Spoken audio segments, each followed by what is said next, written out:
여러분 안녕하십니까? 스마트워크 환경에서의 인텔리전트 엔드포인트 보안 솔루션인 엔드포인트 시큐리티 웨비나 진행을 맡은 아나운서 남지연입니다. 전자신문 올쇼TV가 마련한 이번 웨비나에서는 국내 및 해외 30개국의 서비스를 제공하는 IT 솔루션 프로바이더 기업인 삼성 SDS에서 엔드포인트 시큐리티 솔루션 활용 사례를 주제로 여러분들에게 소개하는 자리를 가져보도록 하겠습니다. 우연인지는 몰라도요, 저와 이름이 굉장히 비슷해서 깜짝 놀랐는데요. 먼 친척이지 않을까 싶습니다. 남승현 프로님 모셨습니다. 어서 오세요. 네, 안녕하세요. 네. 삼성 SDS 보안기술팀 남승현 프로입니다. 먼 친척 관계일지 모를 남지연 아나운서님과 함께 이번 웨비나를 통해 엔드포인트 보안 솔루션을 시청자 여러분들께 소개하는 자리가 마련되어 영광입니다. 네, 저도 영광입니다. 자, 그럼 발표 순서는요. 엔드포인트 시큐리티 활용 사례를 주제로 발표를 진행한 후에 10분 정도의 Q&A 시간을 갖도록 하겠습니다. Q&A는 웨비나 발표 중간에 채팅창을 통해서 궁금한 사항을 보내주시면 되겠는데요. 질문을 보내주시고 또 설문에 참여하신 분들 중에 저희가 추첨을 통해서요. 소정의 상품을 보내드릴 예정이니까요. 많은 관심과 참여 부탁드리도록 하겠습니다. 자, 그럼 웨비나를 시작하도록 하겠습니다. 남승현 프로님 발표 부탁드립니다. 네, 우리는 다양성이 강조되는 사회에서 살고 있습니다. 사무실의 정해진 자리에서 벗어나 외근이나 출장과 같은 외부 근무, VDI와 같은 가상 환경을 활용하여 우리의 업무 시간과 장소는 더욱 자유롭게 변하고 있습니다.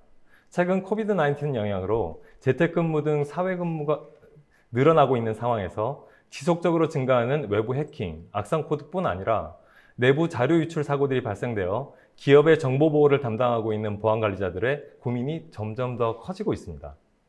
삼성 SDS는 다양한 내부와 외부의 위협으로부터 기업의 정보 자산을 보호하기 위해 엔드포인트 시큐리티라는 보안 솔루션을 개발하여 1999년부터 21년간 삼성 관계사와 고객사의 소중한 정보 자산을 안전하게 보호해 오고 있습니다. 오늘은 삼성 SDS의 엔드포인트 시큐리티 솔루션의 주요 특징과 내용, 그리고 적용 사례를 말씀드리고 엔드포인트 관점에서의 보안 취약점과 해결 방법을 이야기해 보도록 하겠습니다. 발표에 앞서 삼성 SDS에서 고객의 성공적인 디지털 혁신 실현을 시키기 위해 제공하고 있는 디지털 트랜스포메이션 엔진에 대해 설명해 드리도록 하겠습니다. 짧게 줄여서 DT 엔진이라고도 하는데요. DT 엔진은 기업이 비즈니스 혁신을 주도하는 핵심 동력으로 크게 4개 분야로 구성되어 있습니다. 데이터 기반으로 보다 나은 의사결정을 위한 통찰력을 제시하는 AI, 어널리틱스, 그리고 IoT, 업무 환경 및 생산성의 혁신을 실현하는 오토메이션 앤 컬래버레이션, 비즈니스의 신뢰를 견고히 하는 블록체인, 그리고 디지털 전환을 가능하게 하는 원천이자 필수 기반인 클라우드 앤 시큐리티로 구성되어 있습니다. 오늘 진행되는 웨비나에서는 삼성 SDS가 보유한 DT 엔진 중 시큐리티에 대해 보다 자세히 이야기를 해보고자 합니다. 오늘 준비한 내용은 먼저 우리가 업무를 수행하는 환경의 변화와 이에 따라 진화하는 보안 위협을 살펴보고, 두 번째로 이를 방어하고자 하는 보안 관리자들의 페인 포인트와 해결 방법, 그리고 엔드포인트 시큐리티 솔루션의 PC 통제 기능, 문서 보안 기능, 마지막으로 진화하고 있는 머레어와 대응 방안의 순으로 설명해 드리도록 하겠습니다. 첫 번째로 변화하는 업무 환경과 진화하는 보안 위협입니다. 다음의 그림과 숫자가 무엇을 의미하는 것인지 아시겠습니까? 남지연 아나운서님, 어떠세요? 집 모양과 시계, 그리고 휴대폰과 메일, 무언가 올라가는 것 같고요. 또 페이스북 같은 아이콘도 보이는 것 같은데요. 업무 환경에서의 변화라고 하면 첫 번째 집 모양은 재택근무, 그리고 시계는 근무 시간, 휴대폰과 메일은 모바일 메일을 활용하는 업무, 이 정도로 유추가 되는데 맞을까요? 네. 상당히 근접하게 짐작을 하셨네요. 네. 이 4가지는 최근 기업의 변화하는 업무 환경을 단적으로 보여주는 숫자들을 꼽아본 것입니다. 하나씩 말씀드리겠습니다. 첫 번째, 집 그림과 52%라는 숫자는 아나운서님이 잘 맞춰주셨네요. 집에서도 회사에서와 동일한 수준의 생산성을 발휘하는 직원들의 비율이 52%나 된다는 것입니다. 두 번째, 시계와 2시간이라는 숫자가 보이시죠? 바로 임직원들이 일일 평균 공공장소에서 업무를 수행하는 시간을 말합니다. 세 번째는 퇴근 후 업무용 이메일이나 업무상 통화를 하는 임직원의 비율이 50%나 되는 걸로 조사되었다고 합니다. 마지막으로 엄격하게 보안적으로 규제를 받는 산업에 종사하는 직원들이 무료 파일 공유 서비스를 이용하는 비율이 78%나 된다고 합니다.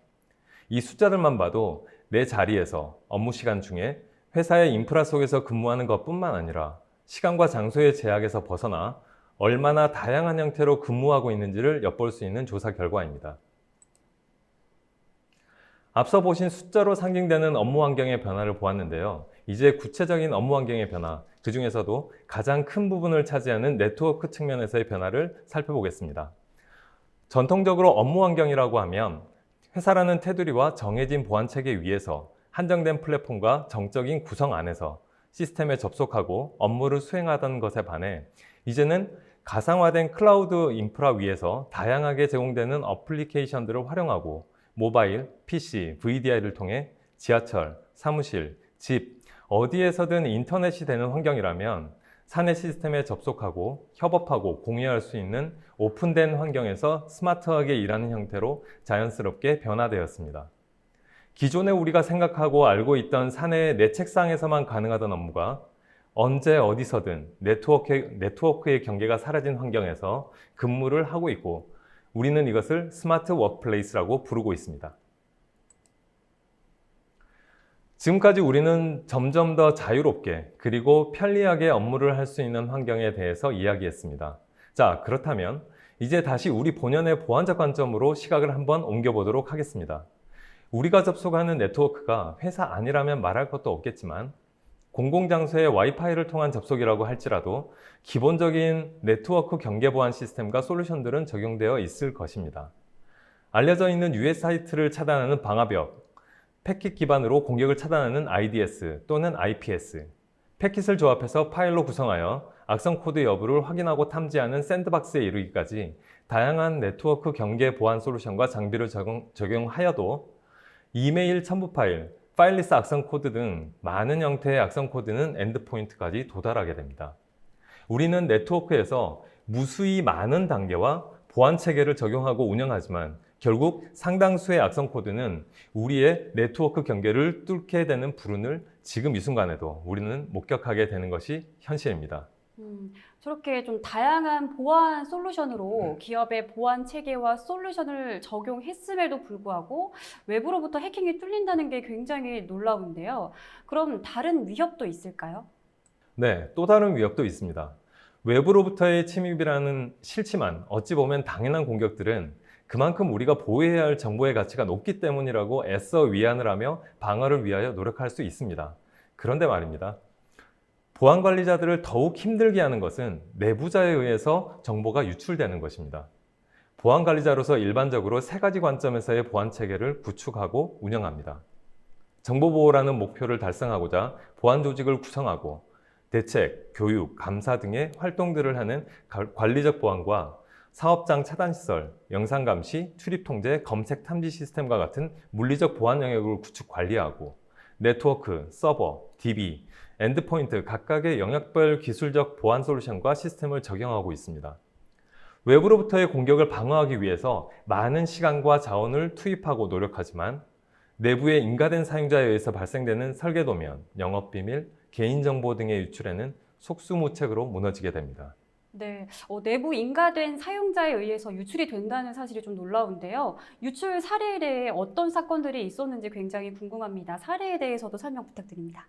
네, 그럼 이제 작년이죠. 2019년에 일어났던 외부로부터의 해킹과 내부로부터의 유출 사례를 살펴보도록 하겠습니다. 왼쪽에 정보 유출 사례를 먼저 보겠습니다. 3월 세계적으로 손꼽히는 조선회사에서 11년간 1110억 원을 투자해서 개발한 선박 엔진의 설계도가 협력업체에 의해 유출되었고 4월에는 국내 최대의 포털 사이트에서 회원들의 개인정보가 유출되는 사례로 자그마치 2,200만 명 회원의 정보가 유출되었습니다.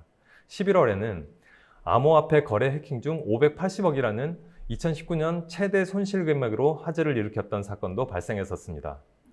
오른쪽에 2004년부터 2018년까지의 정보 유출 현황을 보면 영업비밀의 유출이 93%로 가장 많았으며 대기업보다는 중소기업이 87%로 더 많았습니다. 해외 유출도 71건으로 상당수 발생했고요. 놀라운 사실은 내부자에 의한 유출이 486건, 84%로 외부자에 의한 유출보다 월등히 많은 비율을 차지하고 있는 것을 알 수 있었습니다. 정보 유출 사례가 끊임없이 다양한 업종과 분야에서 발생되고 있음을 볼 수 있습니다. 지금부터 이러한 정보 유출을 방지하기 위해서 어떤 어려움이 있는지, 그리고 어떻게 해결해 나갈지 이야기해 보겠습니다. 기업의 내부자 영업비밀 유출, 그리고 외부자 공격으로 기술 강국인 우리나라에서도 이제 경제에 많은 위협이 될 것 같습니다. 지금까지는 환경의 변화와 공격들, 그리고 유출 사례들을 알아보았는데요.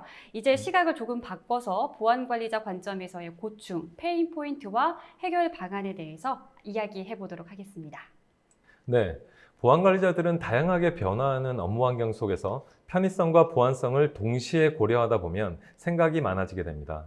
BIOD를 포함한 다양한 기기들에 효과적으로 대응할 방법이 무엇일까? 카페, 공항과 같이 오픈된 장소에서 사내 시스템에 접속하고 문서를 열고 수정하고 저장하게 되면 어떻게 보안을 해야 할까? 물리적인 PC와 다른 클라우드 VDI 환경에서도 보안 수준을 유지하려면 어떻게 해야 할까? 그리고 다양한 환경만큼이나 증가하는 내부로부터 그리고 외부로부터의 보안 위협들 역시 보안 관리자들의 머리를 아프게 하는 요소들입니다. 인가된 내부자에 의한 정보 유출, 외부 해커의 정보 탈취에 대한 방어, 백신으로 처리할 수 없는 악성 코드나 랜섬웨어들, 점점 더 오픈되어가는 업무 환경과 늘어나는 위협들에 보안 관리자들의 고민은 더욱더 깊어만 갈 수밖에 없습니다. 엔드포인트 보안 관리자들의 페인 포인트는 과연 어떤 것이 있을까요? 랜섬웨어, 변종 악성 코드들과 같이 증가하는 위협을 방어하기 위하여 하나둘 도입하다 보니 PC 안에는 PC 방화벽, 안티바이러스, 매체 제어, DRM과 같이 다양한 솔루션을 설치하게 되고 이러한 보안 솔루션을 설치하다 보니 업무 PC의 속도는 떨어지고 운영 인력은 턱없이 부족하고 자연스럽게 비용은 증가하게 됩니다. 임직원들은 임직원들대로 불만을 토로하고 일은 일대로 많아지고 돈은 돈대로 쓰고 위협을 방치할 수도 없고 적극적으로 방어하려니 또 다른 고민들이 보안 관리자들을 힘들게 하는 게 현실입니다. 앞서 살펴본 다양한 위협들, 그리고 늘어나는 엔드포인트 보안 솔루션의 관리, 어떻게 해결해야 할까요? 오늘은 저희 삼성 SDS 엔드포인트 시큐리티와 함께 해결 방법을 찾아보고자 합니다. PC로부터 유출되는 경로를 차단하고 주요 정보를 암호화하여 안전하게 공유하고 외부의 공격을 하나의 에이전트로 효과적으로 해결하는 방법, 삼성 SDS의 엔드포인트 시큐리티로 제안하고자 합니다. 와, 저런 다양한 형태의 위협들이 이제 하나의 에이전트로 해결이 가능하다는 말씀이시죠? 네, 맞습니다. 스윗 형태로 구성된 삼성 SDS 엔드포인트 시큐리티의 ESPC, ES다큐먼트, ESEDR 기능으로 해결이 가능합니다. 지금부터 각각의 기능에 대해서 상세하게 말씀드리겠습니다. 삼성 SDS 엔드포인트 시큐리티는 하나의 솔루션으로 엔드포인트 보안을 통합해서 관리할 수 있으며 4단계의 보안 체계를 지원합니다. 1단계로 사전에 알려진 혹은 발생 가능한 취약점들을 먼저 확인하고 진단하고, 두 번째 단계에서는 확인하고 진단한 취약점을 사전에 차단하기 위하여 장치를 제어하고 문서의 안전한 유통을 위한 DRM을 적용하고 출력 보안 정책을 설정해서 관리하게 되며, 3단계 실시간 악성 코드, 랜섬웨어 차단과 PC에서 발생되는 이상행위를 차단할 뿐만 아니라 마지막 4단계에서 사고 PC의 격리, 치료, 복구뿐만 아니라 발생 원인을 분석하여 유사한 공격을 방어하도록 정책을 재정비하게 됩니다. 저희 솔루션은 위협을 파악하고 선제적 보호 정책을 설정하고 그럼에도 불구하고 침입한 공격을 실시간 차단하는 것과 동시에 발생된 사고에 대응하고 복구하는 4단계의 보안 체계를 지원하여 전반적인 보안 영역을 커버하게 됩니다. 이제부터 각 개별 기능 모듈을 좀 더 자세히 알아보도록 하겠습니다. 첫 번째로 PC 통제 기능을 말씀드리겠습니다. PC 통제 기능은 유출 가능한 경로를 사전에 확인하고 효율적으로 통제하는 기능입니다. 크게 3가지로 구분됩니다. USB 메모리 등 외부 저장 장치의 통제와 무선 랜, 블루투스 등 네트워크 통제, 그리고 프로그램 실행 통제와 취약점 진단 및 제거로 나눌 수 있습니다. 하나씩 살펴보겠습니다. 엔드포인트 시큐리티의 저장 장치와 일반 장치의 연결을 관리하고 통제하는 기능입니다.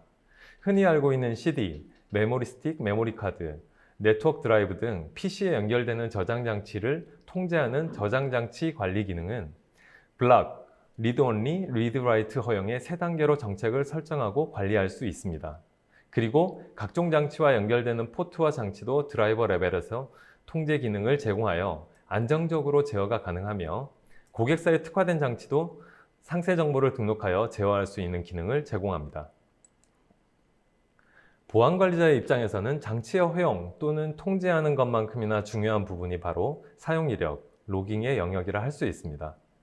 어떤 저장 장치를 장착해서 성공했는지 또는 차단됐는지, 그리고 장착이 되었다면 장착 후 어떤 작업을 했는지, 어떤 파일을 리드했고 어떤 파일을 라이트했는지, 혹은 어떤 파일을 카피했는지 하는 이력 정보를 실시간으로 확인할 수 있습니다. 저장 장치 외 스캐너, 프린터 등의 일반 장치 탈부착도 당연히 로그로 확인이 가능합니다. 또한 보안관리자는 출장, 재택근무 등으로 사회에서 업무를 할 때의 리스크가 더 크게 느껴질 수밖에 없습니다.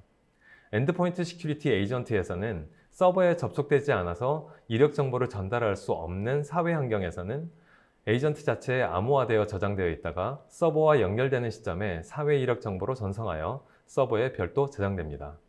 그리고 삼성 SDS 제공하는 IR 센터라는 제품을 추가적으로 활용하게 되면 지정한 주기에 따라 부서원의 사용 이력을 부서장에게 메일링하여 관리되도록 구성할 수 있습니다. 군수산업, 국가 핵심 기술 보유 사업장, 금융권과 같이 보안성이 매우 강조되는 사업장에서는 저장 장치의 사용을 기본적으로 제한하기도 합니다. 하지만 홍보, 재무와 같이 대외 업무가 많은 사용자들에게는 한정적으로 USB 메모리와 같은 외부 저장 장치를 허용해야 할 때도 있습니다. 이럴 때 필요한 것이 보안 USB에 대한 제한적 허용일 것입니다. 특정 회사에서 제공하는 보안 USB에 대하여는 기본적으로 허용할 수 있을 뿐 아니라 일반 USB 메모리도 시리얼 넘버와 사용자 또는 사용자 그룹을 등록하여 제한적으로 허용할 수 있고 이 역시 리드 온리 또는 리드 라이트로 구분하여 권한을 부여하는 것이 가능합니다. 이 기능은 국한된 사용자에게 제한적인 권한을 부여함으로써 보안 수준이 높은 사업장에서 업무적 편의성도 고려할 수 있는 기능입니다. 지금까지는 PC에 연결하는 장치와 포트의 관리에 대해서 설명해 드렸습니다. 그런데 최근에는 전통적인 외장 하드디스크나 USB 메모리를 통한 파일 이동보다는 네트워크를 통한 파일 이동이 상대적으로 더 많이 활용되고 있습니다. 이를테면 유무선 인터넷을 통하여 클라우드 서버로 업로드를 한다거나 다른 노트북 또는 태블릿 스마트폰을 활용해서 파일을 전송하는 것이죠. 기본적으로 유선랜과 무선랜의 차단, 허용하는 컨트롤은 당연히 저희 제품에서 가능하고요. 무선랜은 특정 AP만 허용 차단하는 기능도 제공합니다. 흔히 테더링, 핫스팟이라고 부르는 스마트폰, 스마트 TV를 활용한 접속 역시 정책에 따라 관리할 수 있게 됩니다. 또한 ICS라고 부르는 PC와 PC 간의 인터넷 공유 기능도 제한할 수 있습니다. 앞장에서 설명드린 무선랜의 AP 접속 관리 기능에 대해 조금 더 자세히 이야기해 보겠습니다. 업무 효율성과 편의성을 위해서 사내 별도 무선랜 도입이 일반화되고 있습니다. 보안관리자들에게는 선택적으로 사내 무선랜만 허용하고 외부 무선랜을 차단해서 업무 편성은 지키면서 PC 내의 주요 정보가 외부로 유출되는 것은 차단해야 하는 미션이 생겨난 것이죠. 이 미션을 해결하기 위해서 엔드포인트 시큐리티의 AP 접속 리스트 관리 기능을 활용하면 됩니다. 바로 AP의 SSID와 MAC 어드레스 정보를 등록해서 등록된 AP에만 접속이 가능하도록 컨트롤하는 것입니다. 엔드포인트 시큐리티의 AP 접속 관리를 통해서 무선랜 전체를 허용 차단하거나 특정 AP만 등록 허용해서 사내 무선랜만 접속 가능하도록 설정하거나 혹은 특정 AP 정보를 블랙리스트로 등록해서 차단되도록 설정할 수도 있습니다.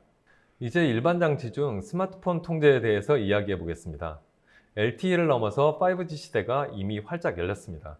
이론적인 수치이지만 20GBps라는 어마어마한 속도로 데이터 전송이 가능한 환경이 손안에 있는 것이죠. 이제 스마트폰을 통한 데이터 전송이 PC에 연결된 유무선 인터넷보다 더 빠를 수 있게 된 것입니다. 실제 저도 외부에서 급하게 인터넷 접속이 필요하면 LTE임에도 불구하고 스마트폰에 테더링으로 연결해서 VDI로 업무를 처리하곤 합니다. 보안 관리자에게는 스마트폰을 활용한 데이터 이동 또는 인터넷 연결에 대한 관리가 필요해졌습니다.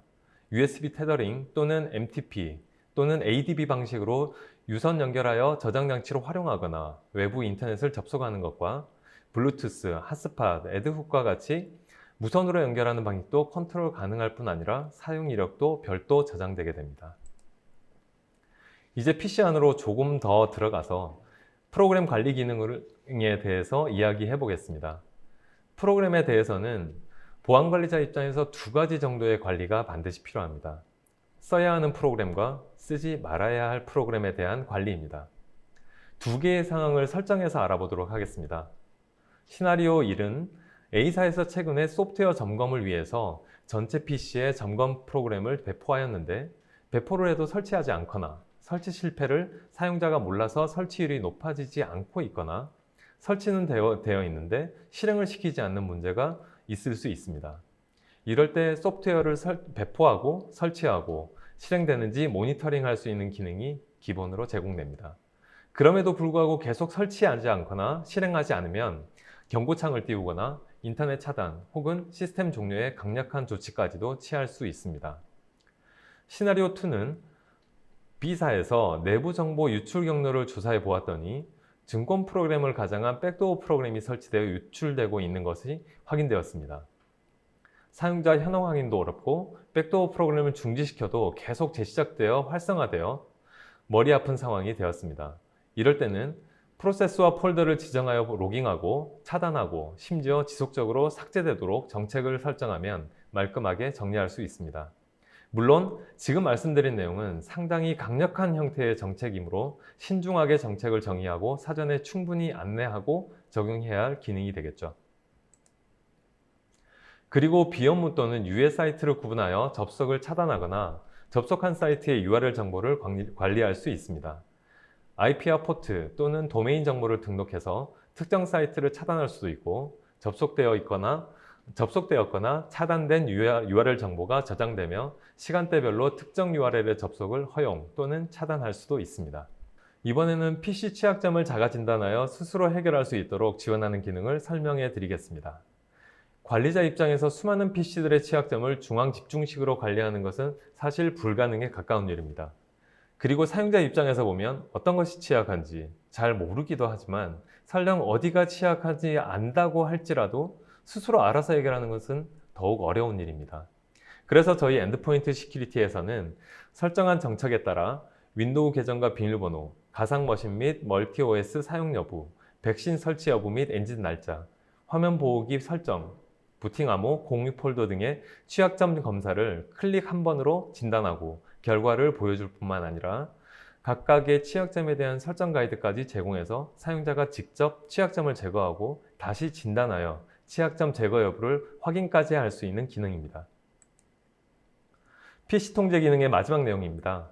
보안 솔루션을 사용해 보셨다면 최초 설치 후 사용자 등록을 하고 나면 그 PC의 사용 이력이 모두 그 사용자의 이름으로 남겨지게 됩니다. 그런데 회의실 PC나 공용존의 PC들을 보면 보통 그 공간의 관리자가 본인의 아이디로 등록하고 많은 사람들이 돌아가면서 사용하게 돼서 결국 그 PC의 사용 내역은 모두 등록자인 관리자 한 명의 이름으로 남겨지게 됩니다. 보안에 있어서 가장 중요한 사용자 식별이 되지 않는 문제가 발생되게 되는 것입니다. 이런 문제를 해결하기 위해서 공용 PC 관리 정책을 활용하면 됩니다. 특정 PC의 사용 구분을 공용으로 설정하면 그 PC를 켤 때 아이디와 패스워드를 입력하여 인증하도록 하는 기능입니다. 이 아이디와 패스워드는 그룹웨어와 연동할 수도 있고 액티브 디렉터리 또는 이 엔드포인트 시큐리티 자체 아이디 패스워드를 활용하여 인증할 수도 있습니다. 이렇게 아이디 패스워드로 인증해서 로그인하게 되면 모든 사용 이력은 인증된 아이디 정보로 저장돼서 다수의 사용자가 공용으로 사용하는 PC라 할지라도 누가 언제 어떻게 사용했는지 정확하게 확인할 수 있게 됩니다. 네, 지금까지 PC 통제 기능에 대한 설명을 들어봤는데요. PC 통제 기능만큼 중요한 부분이죠. 다음은 문서 보안 기능에 대한 설명 이어가겠습니다. 앞서 살펴본 PC 통제 기능이 외부로의 유출이 가능한 경로를 차단하는 것에 중심을 두고 있다면 문서 보안은 사내에 있는 주요 정보 자산인 문서를 안전하게 권한이 있는 사용자에게만 공유하고 활용할 수 있도록 하는 기능입니다. PC 통제 기능으로 유출 경로를 정책적으로 잘 관리하고 있지만 회사의 핵심 기술, 영업비밀, 대외비 정보가 PC 내에 다양한 형태의 문서로 존재하고 있고 이러한 문서들은 여러 필요에 따라 대외에 제공되어야 할 때도 있으며 원하지 않는 상황에서 내부 임직원에 의해서 또는 외부의 공격에 의해서 유출되어질 수도 있습니다. 이렇게 주요 정보 자산이 외부로 유출되어 버린 상황에서도 문서가 보호되도록 하는 것, 그것이 바로 문서 보안 기능의 필요성입니다. 문서 보안, 즉 DRM이라고 하면 일반적으로 문서의 헤더 또는 컨텐츠를 암호화하는 솔루션이라고 이야기합니다. 허나 DRM은 디지털 라이츠 매니지먼트의 약자입니다. 디지털 문서의 권한을 관리하는 솔루션을 지칭하는 것으로 암호화는 권한이 없는 사용자는 열어볼 수 없도록 문서를 보호하기 위한 도구에 불과합니다. 자, 그러면 권한 관리가 생명이라 할 수 있는 DRM의 기본적인 동작 원리를 알아보도록 하겠습니다. 먼저 모든 DRM은 현재 사용자가 누구인가? 가장 먼저 사용자 인증을 해야 하고 사용자를 인지하였다면 권한이 있는지 없는지를 체크해서 권한이 있으면 암 복구화를 통해서 문서를 열거나 저장할 수 있도록 합니다. 여기서 가장 중요한 부분은 바로 DRM이란 문서의 권한에 따라 사용자가 가지고 있는 권한만큼의 일을 할 수 있도록 제한하는 역할을 한다는 것입니다. 그럼 문서 보안 기능이 DRM이라는 것은 인지하였는데 과연 그럼 언제 DRM이 동작되고 어떻게 설정하는지를 알아보겠습니다. DRM 프로그램이란 DRM 처리를 할 대상을 말하는 것이며 DRM 프로그램으로 정의한다는 것은 DRM 처리를 할 대상을 선정하고 정책으로 설정하는 것입니다. 예를 들면 MS 엑셀을 DRM 프로그램으로 설정하면 엑셀로 만드는 모든 문서가 암호화되고 암호화된 엑셀 문서를 엑셀 프로그램으로 열면 정상적으로 열리게 되는 것이죠. 아래 그림과 같이 암호화된 엑셀 문서를 DRM 프로그램으로 등록되지 않은 프로그램으로 열면 복호화가 되지 않기 때문에 문서를 열 수 없게 됩니다. DRM 프로그램으로 지정을 한다는 것은 기본적으로 우리 회사에서 이러한 종류의 문서는 기본적으로 암호화해야 하는 문서야. 그리고 이런 문서들을 열 때는 이런 프로그램을 사용해야 해 라고 정의하는 것입니다. 일반적으로 보면 MS 오피스의 워드, 엑셀, 파워포인트 문서와 어도비 PDF 파일, 아래 한글 등과 같은 문서 편집 프로그램 기능의 프로그램을 지정하고 회사의 정책에 따라 텍스트 문서와 이미지 파일까지 DRM 프로그램으로 지정하기도 합니다. 그럼 도대체 사용자가 문서를 저장할 때 매번 권한을 지정해야 하는가 하는 의문이 생깁니다. 물론 그렇지 않습니다. 위쪽의 그림이 기본적인 권한을 설정하는 것으로 임직원이 문서를 생성 저장할 때 설정되는 기본 권한을 설정하는 것입니다. 이렇게 설정하는 권한은 본인, 부서, 회사의 3단계 레벨의 권한을 구분하여 설정할 수 있습니다. 그리고 아래의 그림은 문서 생성 후 기본 권한으로 설정된 권한을 변경할 수 있음을 보여줍니다. 부서나 회사, 권한 자체의 삭제뿐만 아니라 부서 회사의 권한 중 일부를 변경할 수도 있고 새로운 사용자나 부서를 추가할 수도 있습니다. 예를 들면 홍길동이 생성한 문서에 홍길동과 소속 부서 그리고 소속 회사의 권한이 기본 생성되겠죠. 그런데 이 문서가 너무 중요해서 공개되면 안 되는 문서라면 부서, 회사의 권한을 모두 삭제하고 사용 가능한 사람을 추가해서 추가된 사용자만이 문서를 열 수 있도록 권한을 변경할 수 있는 것이죠. 자, 이렇게 회사 내 PC에 있는 문서들이 모두 암호화되면 문서 활용에 있어서 많은 제약과 불편이 뒤따를 수 있습니다. CSV 파일이 암호화되어 있어서 MES와 같은 생산 장비 시설의 데이터로 입력되는 데이터 파일을 읽지 못해서 생산에 차질을 빚을 수도 있고 연말정산에서 국세청에 업로드하는 문서가 암호화된 채로 올라가게 된다면 아마도 연말정산 내역이 반영되지 않는 문서가 발생될 수도 있습니다. 이러한 불편을 해결하기 위해서 사용하는 것이 자동 복호화 혹은 업로드 복호화 기능입니다. 아래와 같이 정해진 서버 또는 시스템의 IP나 URL을 등록해두고 암호화된 문서를 업로드하면 자동으로 복호화해서 업로드되게 하는 기능입니다. 이 기능을 활용하면 예로 들었던 생산 장비로의 데이터 파일 업로드 IP 주소 그리고 국세청 웹사이트의 URL을 자동 복호화 대상으로 지정하면 자동으로 복호화되어 올라가게 되므로 이러한 문제가 발생되지 않도록 방지할 수 있습니다. 자동 복호화 기능을 적절하게 활용하면 사내 문서 유통에 대한 이슈를 최소화할 수 있게 되는 거죠. 그럼 이제는 지금까지는 사용자가 만들거나 수정해서 저장한 경우를 살펴보았는데요. 그런데 사실은 사용자가 직접 만든 문서보다 웹이나 시스템 혹은 메일로부터 다운로드 받은 문서들이 더 많은 것이 사실입니다. 이러한 문서들의 보안을 유지하기 위한 기능을 소개해 드리겠습니다. 먼저 다운로드 암호화입니다. 이는 사내외 시스템이나 메일 첨부 파일 등을 다운로드 받으면 자동으로 암호화해서 저장하는 기능입니다. 오른쪽의 백그라운드 암호화는 PC 내에 암호화되지 않은 일반 문서를 스캔해서 자동으로 암호화해주는 기능입니다. PC 성능 이슈가 발생되지 않도록 최대 CPU 사용률, 동작 주기와 시간 등을 지정해서 사용할 수도 있습니다. 이 두 가지 옵션은 사내의 정보 자산들이 보안적으로 취약한 일반 문서로 남아있지 않도록 해서 PC 내 문서들의 보안성을 향상시킬 수 있도록 도와주는 기능입니다. 지금까지 설명해드린 DRM 처리에 의한 문서의 암호화와 복호화가 다소 복잡하게 느껴질 수 있을 것으로 보여서 간략하게 언제 암호화가 되고 언제 자동으로 복호화가 되는지를 그림으로 설명해 드리겠습니다. 실선으로 그려진 부분이 암호화되는 것이고 점선으로 그려지는 부분이 복호화되어 일반 문서로 유통되는 것입니다. 가장 중요한 것은 기본적으로 PC에서 나가면 암호화돼서 나가고 들어올 때는 암호화돼서 저장됩니다.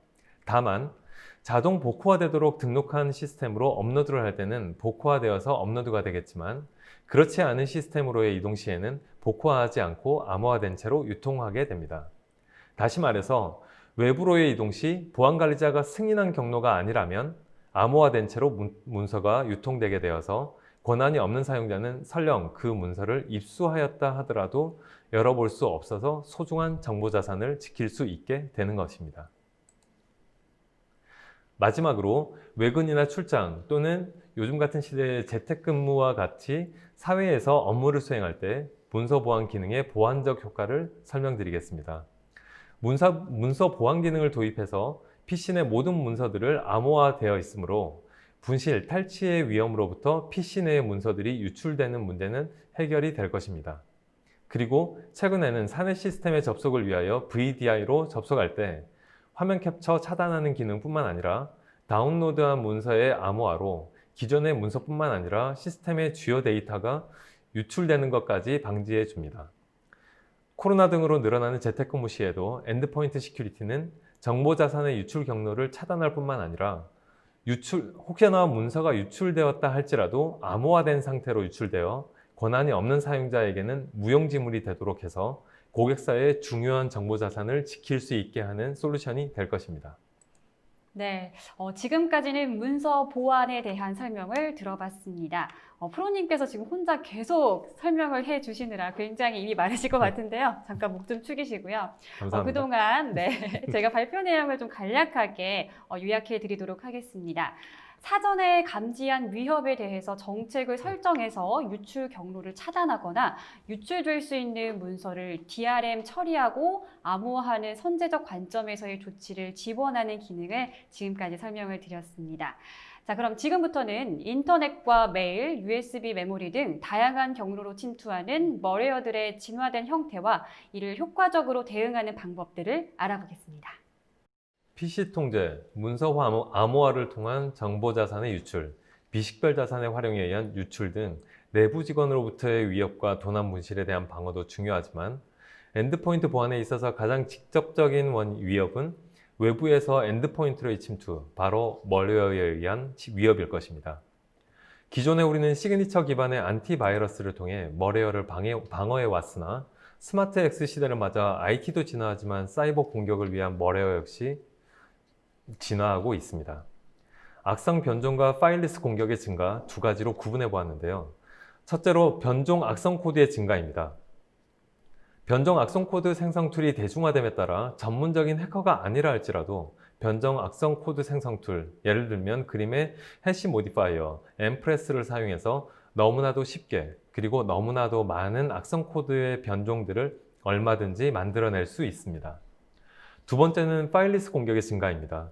파일리스 공격이란 해시를 갖고 있는 파일이 아니라 OS 자체에서 사용되는 프로세스로 실행되거나 쉘 코드로 실행되는 머레어, 즉 파일은 없고 메모리상에만 존재하는 공격의 형태를 말합니다. 전통적인 안티바이러스 백신은 악성 코드 파일의 해시 값을 기준으로 탐지와 차단을 하므로 이러한 변종 악성 코드나 파일리스 공격과 같은 사이버 공격에 지나는 백신을 우회할 수 있습니다. 이는 전통 백신 위주의 엔드포인트 보안의 한계를 의미하며 이에 대한 대비가 필요하게 됩니다. 이러한 다양한 형태의 사이버 위협을 EDR을 통해 어떻게 방어할까요? 시그니처 또는 레퓨테이션 기반으로 탐지하는 백신 기능을 기본적으로 포함하고 있으며 정적 동적 AI 엔진으로 패턴과 행위 기반의 탐지, 차단, 대응의 자동화로 악성 코드의 위협에 반응하고 공격에 대한 분석과 위협 사냥을 통해 잠재 위협을 대비합니다. ESEDR의 탐지 흐름도를 통해 확인해 보겠습니다. 엔드포인트에 악성 코드의 위협이 인입되는 시점에 파일에 대한 1차 탐지를 진행합니다. 고객사 사이트 내에 이미 적립된 블랙리스트뿐만 아니라 리서치랩과 글로벌 위협 정보를 통합한 클라우드 인텔리전스를 활용하여 평판 조회를 통해 위협과 정상을 구분합니다. 평판으로 탐지되지 않은 악성 코드는 정적 AI 모델을 통한 위협 수준을 판단하여 2차 탐지를 하고, 여기서도 탐지되지 않은 위협은 사용자의 파일, 프로세스, 메모리에서의 행위와 이벤트를 지속적으로 모니터링해서 위협을 강력하게 탐지합니다. ESEDR에서 탐지된 위협에 대해 엔드포인트와 위협에 대한 사후 대응과 포렌직을 통한 위협 사냥 기능을 제공합니다. 위협에 노출되는 엔드포인트는 원격으로 종료, 재시작, 풀스캔 등의 컨트롤이 가능하고, 탐지된 위협은 클릭 한 번으로 프로세스의 종료 격리를 포함한 클린업과 롤백으로 피해 복구 및 대응 기능이 제공됩니다. 위협에 대한 분석으로 워크플로우를 가시화하고 타임라인 기반의 스토리라인을 보여주고, 잠재적 위협을 분석하고 위협 수준을 정의하거나 경고하도록 설정할 수 있을 뿐 아니라 로우 데이터를 제공하여 다른 분석 장비에서도 활용이 가능합니다. ESEDR을 통한 탐지 시연을 보여드리겠습니다. 첫 번째는 파일리스 공격으로 시스템의 계정 탈취를 시도하는 쉘 코드에 대한 방어입니다. 다운로드로 특정 CNC에 접속하여 스크립트 쉘 코드를 실행시켜 내부의 계정 정보를 탈취하는 코드의 동작입니다.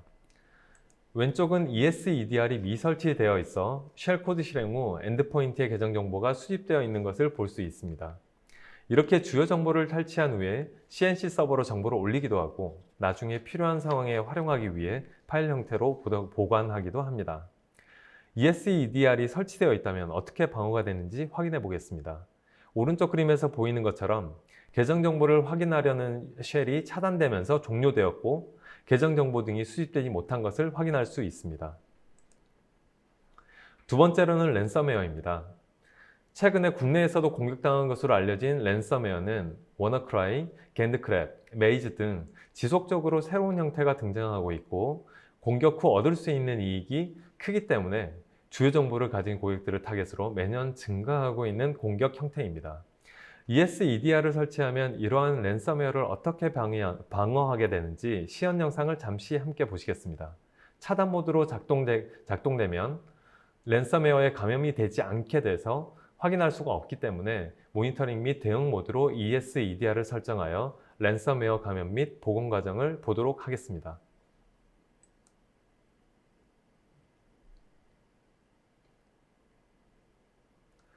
말씀드린 바와 같이 ESEDR을 모니터링 모드로 설정을 합니다. 악성 코드가 실행이 되었고 악성 코드 행위가 감지가 되고 있습니다. 그래서 ESEDR에서 악성 코드가 탐지된 알람이 발생되고 있고요.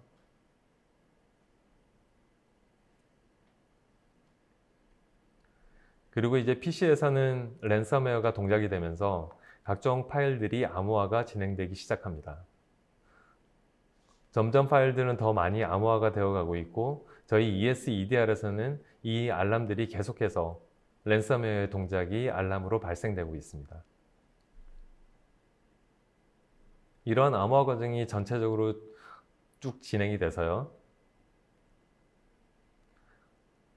저희 ESEDR 제품은 계속해서 탐지만 하고 있고요. 결국은 모든 파일들이 암호화돼서 랜섬웨어가 띄우는 경고 메시지까지 뜨고 말았습니다.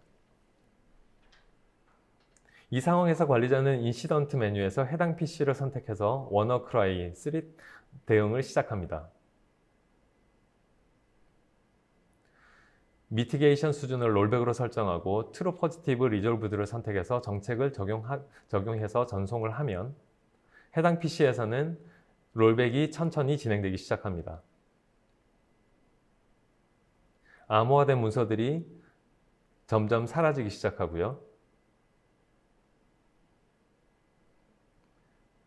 결국 원래의 상태로 돌아와서 바탕화면의 아이콘, 파일까지 복구되는 것을 볼 수 있습니다.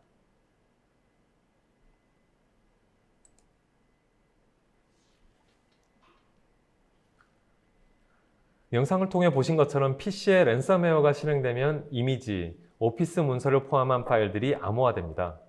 이를 정상적으로 사용하기 위해서는 최악의 경우 OS를 포맷해야 하고 업무 관련 프로그램을 다시 세팅해야 하는데 최소 하루 이상의 시간이 소요되게 되고 별도로 백업해준 데이터가 없다면 가지고 있던 소중한 정보를 잃어버리는 결과가 만들어집니다.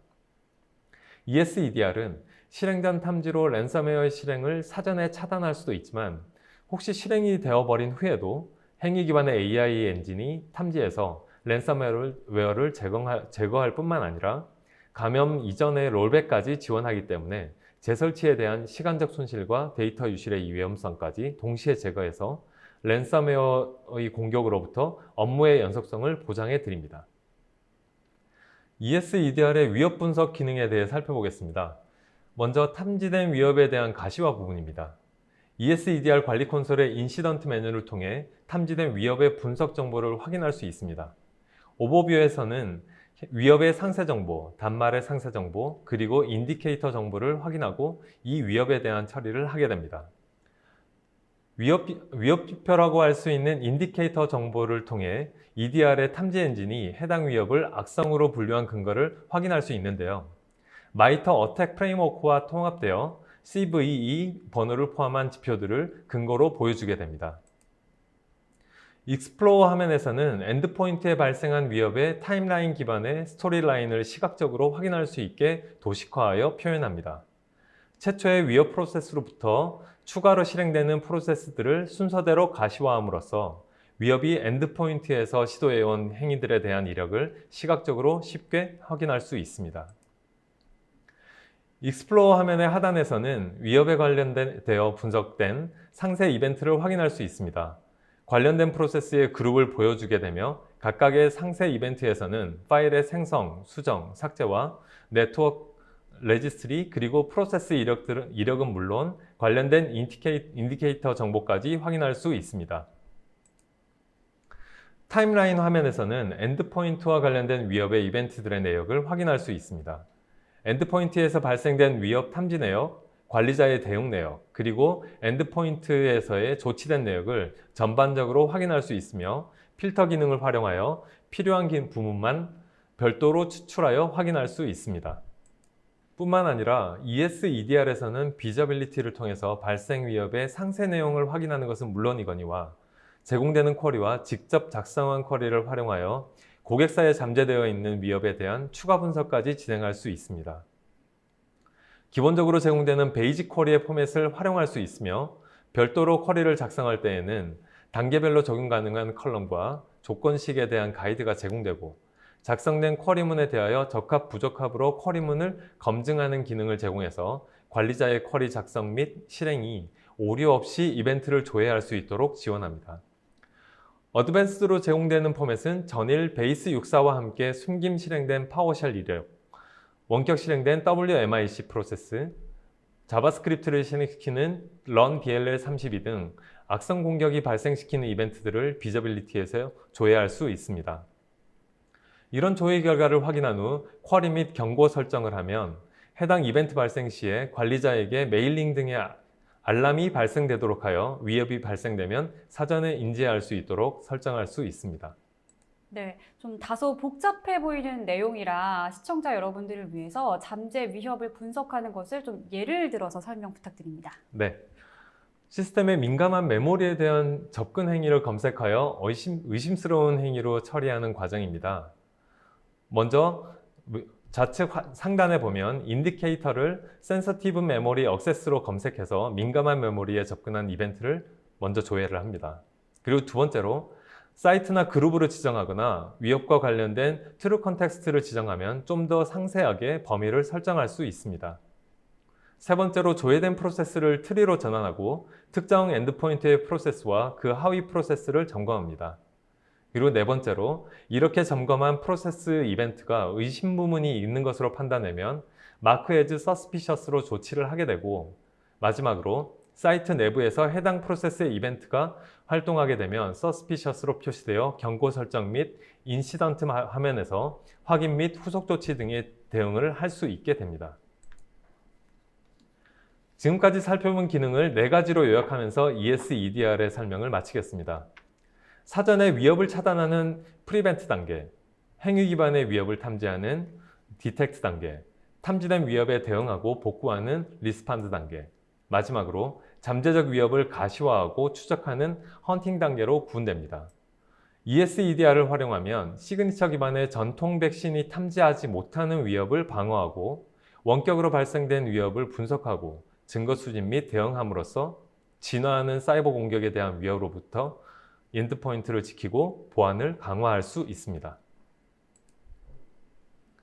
삼성 SDS 엔드포인트 시큐리티는 1999년 이후 21년간 삼성 관계사 국내외 48만 대와 삼성 관계사 외 일반 고객사 189개사 20만 대의 PC에서 엔드포인트 보안을 지켜왔습니다.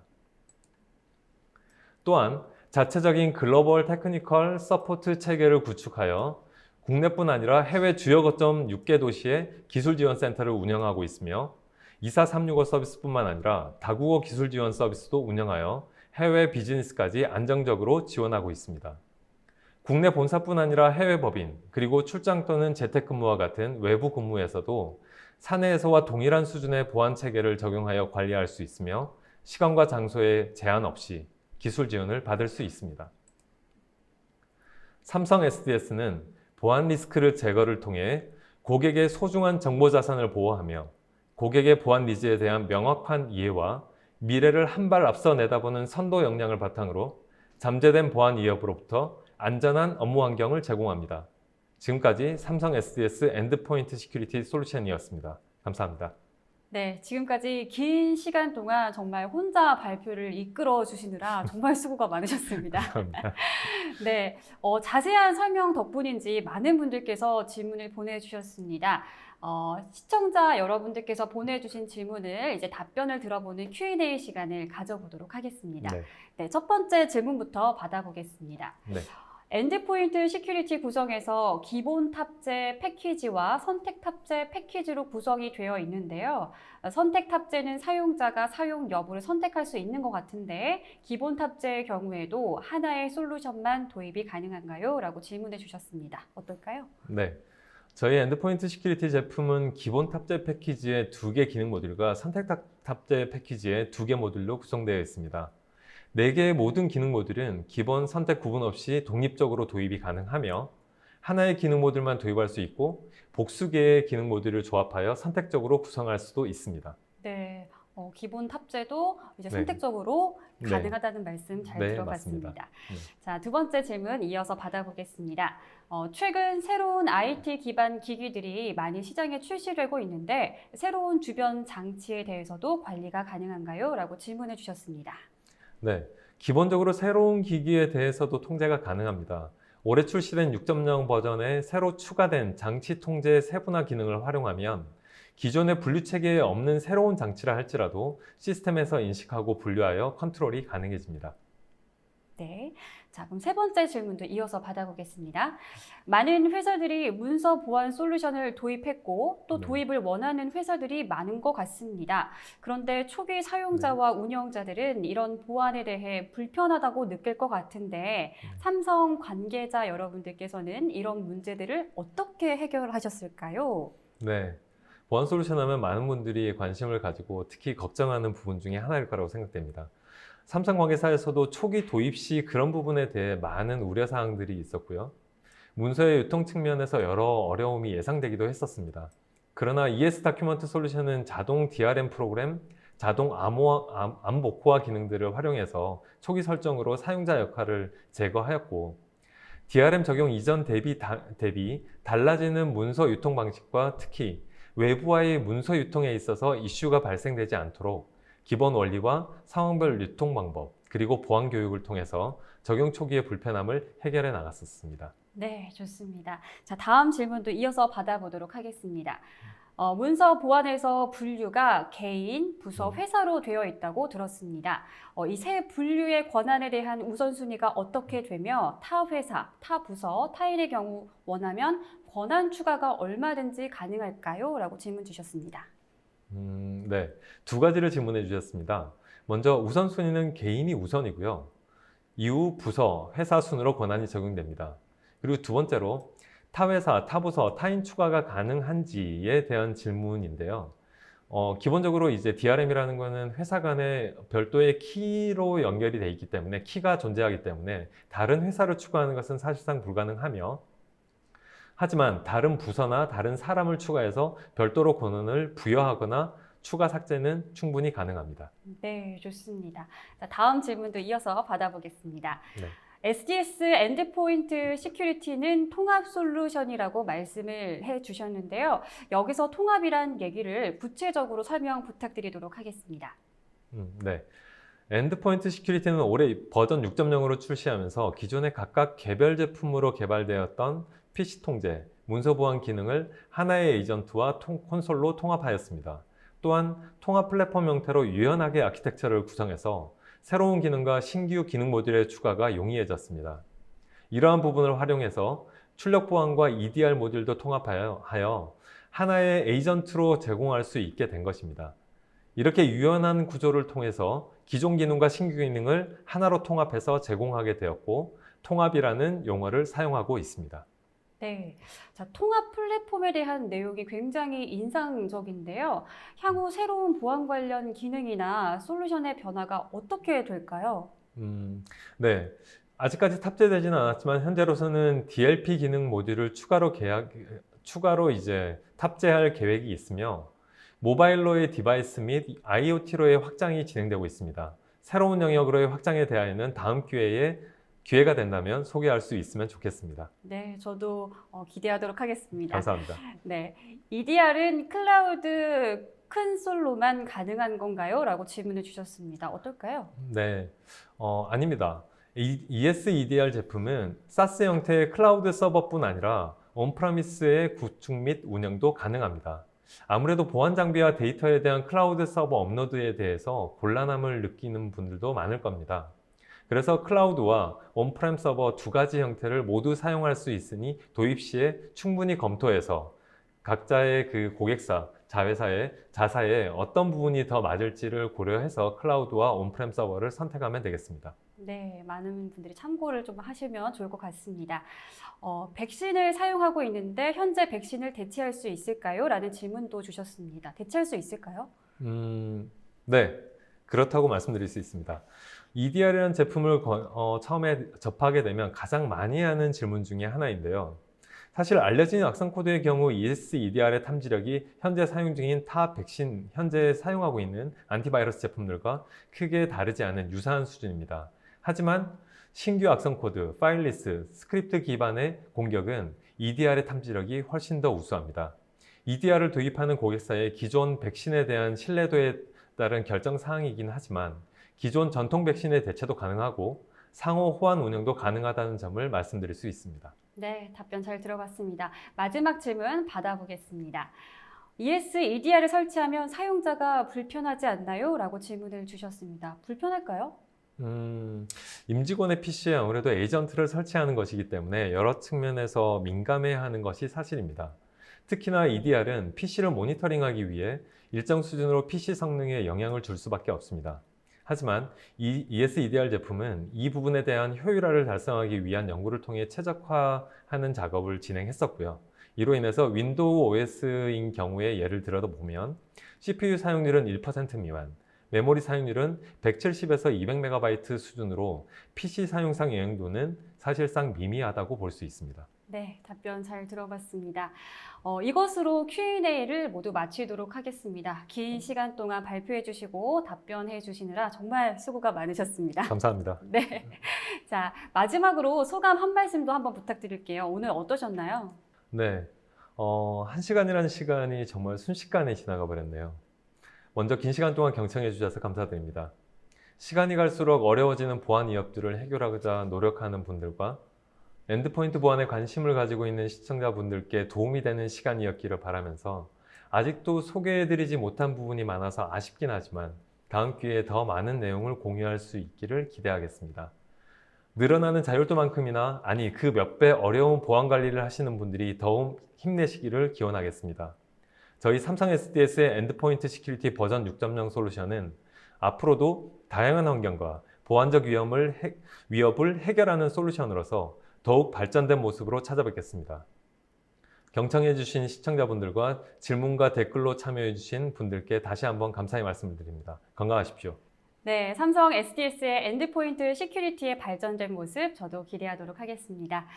설문에 참여해주신 분들을 추첨해서 저희가 소정의 선물을 보내드릴 예정이니까요. 잊지 마시고 꼭 설문에 참여해 주시기를 부탁드리겠습니다. 삼성 SDS 스마트워크 환경에서의 인텔리전트 엔드포인트 보안을 주제로 엔드포인트 시큐리티 솔루션에 대해서 여러분들의 궁금증이 많이 해결되셨기를 바라겠습니다. 이번 웨비나는 여기서 마치도록 하겠습니다. 함께해 주신 여러분 감사합니다.